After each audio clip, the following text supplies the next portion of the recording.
Mr. Secretary General, I'm here today to fight for humanity. I'm here today to fight for justice for the Palestinian people. I'm here today to call for an end to the violence and for immediate ceasefire to save the lives of innocent people, including women and children.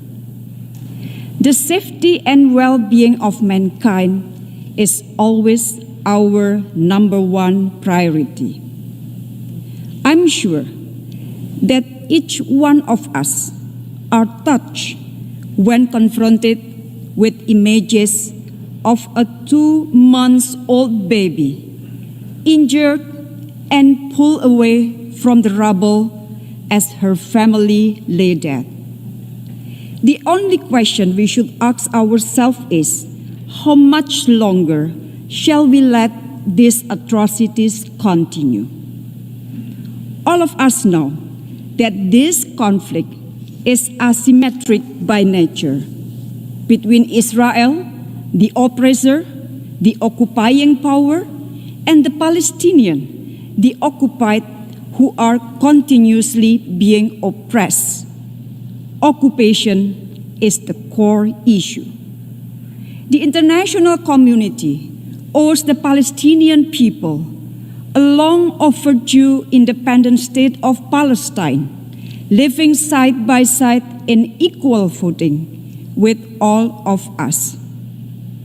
This continued occupation and aggression by Israel does not only warrant condemnation, but it is also a grave violation of international law that demands our actions. Thus, I call the UN General Assembly to take 3 actions. First, stop the violence and military action to prevent further casualties. At the same time, the General Assembly should demand for an immediate, durable, and fully respected ceasefire. All avenues must be exhausted to de-escalate the situation urgently, as we also support continued and relentless effort by the Secretary General. Furthermore, we must be able to prevent future recurrence of the atrocities. In this regard, the General Assembly should call for the establishment of an international presence in Al-Quds to monitor and to ensure the safety of the Palestinian people in the occupied territories and to protect the status of Al-Haram al-Sharif compound, the holy place for 3 religions. Second, to ensure humanitarian access and protection of civilians. Our ultimate responsibility is to save lives.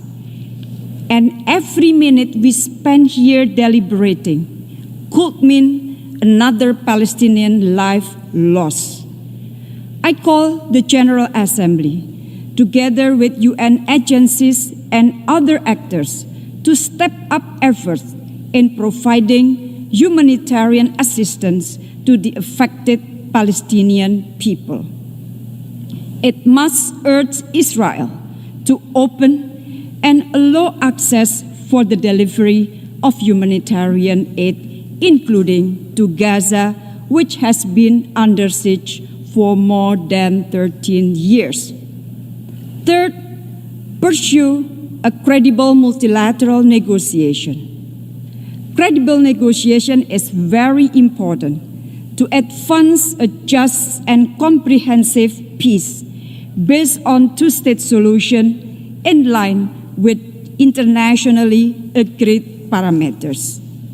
The General Assembly has moral and political responsibility to ensure that peace negotiations take place. We must put a stop to the systematic efforts by the occupying power that may leave nothing left to be negotiated. We must not allow the Palestinians to have no other choice but to accept injustice for the rest of their life. Therefore, we have to stop this injustice now. We have to continue our support to Palestinians to get their independence and justice. Mr. President, in recent days, during the COVID-19 pandemic, we witnessed the erosion of trust in multilateral institutions. Today, we hold this meeting with one main purpose: to ensure that justice prevails for the Palestinians. This meeting will be seen as a litmus test for multilateralism.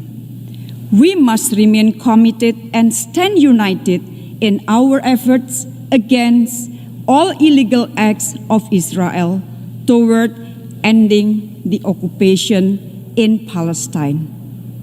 We have to act now together. UN has to act now. I thank you.